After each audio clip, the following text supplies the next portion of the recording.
A heartbroken nation continues to grieve the senseless shooting at the Christian school in Nashville that left 6 victims dead, along with the shooter, a biological woman who identified as a man. Now, the legacy media has jumped into action to paint this sickening violence as a reaction either against legislation that protects kids from experimental gender treatments or against Christians who stand for biblical truth and won't embrace this gender ideology.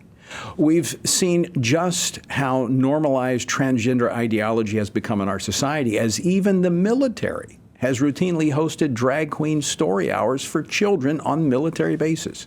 Joining me now to discuss this and more is Congressman Matt Gaetz, who successfully challenged military leadership today over their embrace of transgenderism and woke ideology. He serves on the House Armed Services Committee and the House Judiciary Committee. He represents the 1st Congressional District of Florida. Congressman Gaetz, welcome to Washington Watch. Well, thanks so much for having me, Tony. So this transgender ideology has infiltrated almost every aspect of our society. And while there's still much to learn about the shooting earlier this week in Nashville, it appears that it was part of the motivation there for killing 3 children and 3 adults. But this ideology has also invaded our military.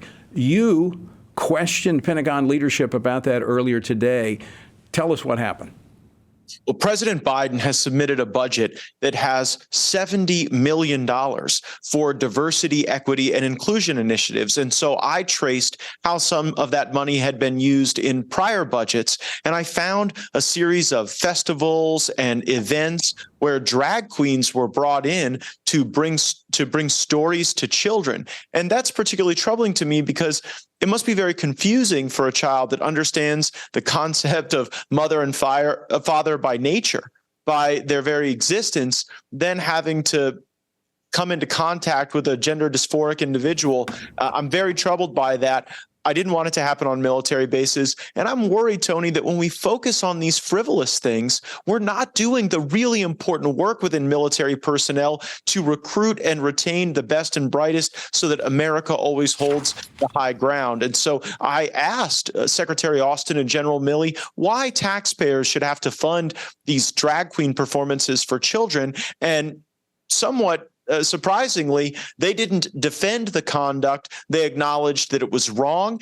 And to their credit, they said if I brought them examples of where this was happening on installations, that they would use their power to stop it. So in a world of divided government where Joe Biden's the president, I guess that counts as a win for the day. But we've got to remain diligent that in the name of diversity, equity, and inclusion, we don't create a more divisive and a less welcoming fighting force. We're really struggling with recruiting. And we've always been a nation that has had different contributions from different regions of the country to the fighting force.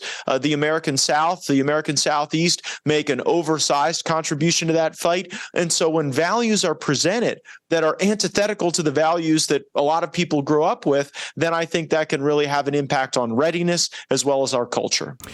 So I want to be real clear on this. Secretary Austin, General Milley said that if they're aware of this, you bring them the examples, and if they have the authority, they'll stop it. Well, I would assume as Secretary of Defense and as the Joint Chief, Chairman of the Joint Chiefs, they have the authority. So are you confident that we're going to see this type of craziness rolled back on our military bases?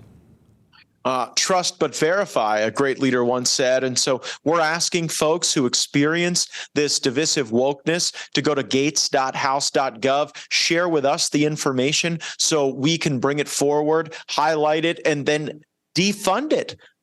Get rid of the authorities that even allow this nonsense, whether it's dividing people on gender or on race or on belief. I oppose that. I think that one of the remarkable things about our military is that they are in a community of common fate.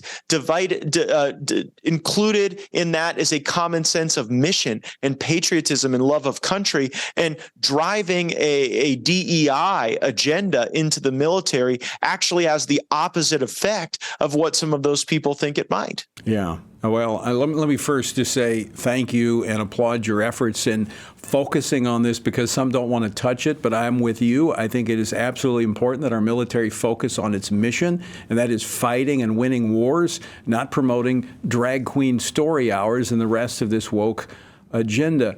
Congressman, I want to switch topics for a moment. Senator Tommy Tuberville is in a standoff with the Pentagon leadership over the military's illegal abortion policy.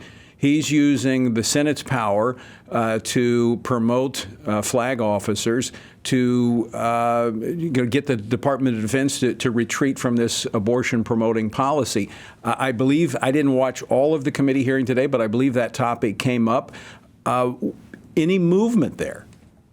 Well, I would ask all of your viewers to pray for strength for Senator Tuberville. I stand with him, and there is immense pressure on him from Democrat senators, Republican senators, lobbyists, the military-industrial complex to cave. But what Senator Tuberville is doing is righteous. He is making sure that our money that we pay in taxes is not being used to facilitate abortions through travel and reimbursement. This is something our military never would have done before because it is against federal law to use taxpayer funding for abortions. And when the Department of Defense just ignores federal law because they're in some spasm in response to the Dobbs decision, that should not allow things to just remain as normal. One of the accountability tools that senators have is to put a hold on promotions. And if this is going to be a Department of Defense that violates federal law, that takes away our right to reserve our nation's funds away from the abortion enterprise, then maybe they shouldn't have their billets filled and should not have their requests met. And so I am so proud of Senator Tuberville, and I know that he gains strength through the prayer of others. And that would be my request to your viewers. And we are certainly doing that. And folks, we've gathered about 20,000 of you have signed the petition of support for the senator, which we're going to deliver to him. So if you'd like to join that, text the word PROTECT. Text the word PROTECT to 67742. That's 67742, the word PROTECT. And we're going to get that to him. Congressman, the Senate has that ability when it comes to promotions. They're the ones that advance those, confirming those promotions. But the House, under Republican leadership, really is controlling the purse strings. So do the two levers we have there over the Department of Defense, are we going to see some action by them in moving away from these harmful policies? Well, Kevin McCarthy said that we will use the power of the subpoena and the power of the purse. And at times those have to go hand in hand for us to assess who is making the decision to flaunt federal law on abortion or to host drag queen story hours for children on military bases. And we've actually developed tools during the contest for the speaker's race to identify those specific bureaucrats and then zero out their salary. So that's how we're able to weave together the investigatory powers with some of those powers of the purse. And in the past, Republicans have been all too willing to just vote on some omnibus bill that is thousands of pages that we just get a few hours to read before enactment. But we got concessions in January as a part of the speaker's contest to have individual review of this legislation and the funding streams. And that gives us the ability to hold people accountable with dollars. And so far, that's exactly what Republicans are doing. They're moving down that path. And again, I was one of those that was saying what was unfolding in that speaker's race, the outcome was going to be good. And I think we're in a good place, at least the Republicans are at this point. Congressman Matt Gaetz, out of time, but I want to thank you for joining us. And again, thanks for standing up and defending the values that made this country great. My pleasure. It's an honor, Tony. Thank you.